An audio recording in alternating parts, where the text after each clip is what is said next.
Hi, this is Jesse Brown here at United Volleyball Supply, volleyballusa.com, here to show you how our exclusive Velcro antennas mount onto a volleyball net. You'll see here we actually sew two pockets, one for storage, one for mounting onto the net. You'll slide the first antenna rod out, slide it into the base antenna. You'll notice that our antennas have 84 square inches of Velcro. This ensures a nice tight fit onto a volleyball net, something that never comes off during competition. Flip it over the net.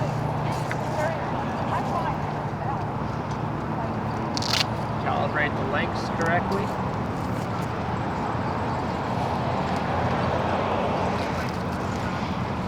Secondary closure here.